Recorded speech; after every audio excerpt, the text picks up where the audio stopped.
back at this list, and especially from all of you guys, there's one player that I'm really glad none of us mentioned, and that's Austin Hooper.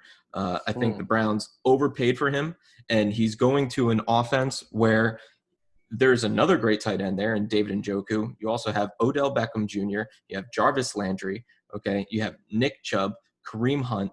There is not enough balls to go around in that offense. So you don't really know who's going to get what. Knowing him personally in Atlanta, and you look, this last season was a career season for him. But I'm telling you right now, all his production came in the first 8 games of the season.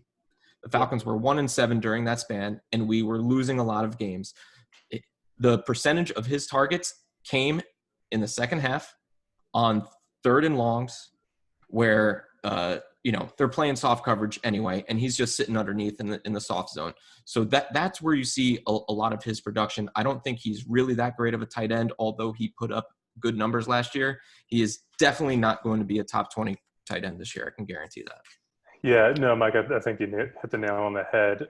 If Hooper had gone to a different team, I know Green Bay was in the running, and if Hooper had gone to Green Bay, I mean, we're talking about a top 10, maybe top 5 tight end, but he didn't. He went to a team that's stacked with other receivers and a questionable quarterback on top of that. The other guy, because you brought up guys that we didn't talk about, the other guy I want to talk about is Blake Jarwin in Dallas.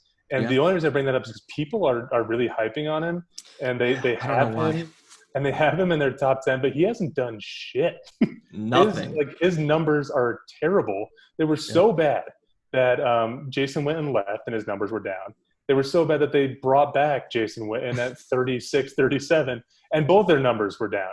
So and Mike McCarthy, he's not necessarily a tight end friendly coach. He uses them.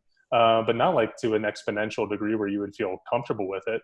So I just don't understand where all the hype about Blake Jarwin is coming from. You see Cowboys media, promotional It's unwarranted. stuff. It's unwarranted. And Amari Cooper and Zeke Elliott and Dak Prescott, and then Blake Jarwin. It's what are you talking about? He hasn't done anything, and he's not going to do anything. Yeah, and it's not like you've seen kind of what I was talking about earlier with some of these younger tight ends. You've seen progression year over year of just them getting better and putting up better and better numbers. You don't see that from him. So where is that sign that says, oh, Blake Jarwin's a top tight end? There's no sign. So I don't know what these people are looking at. It's just optimism about the Cowboys offense that's spilling over, and some people are going to make some bad decisions and draft Blake Jarwin. Let them draft Blake Jarwin, please.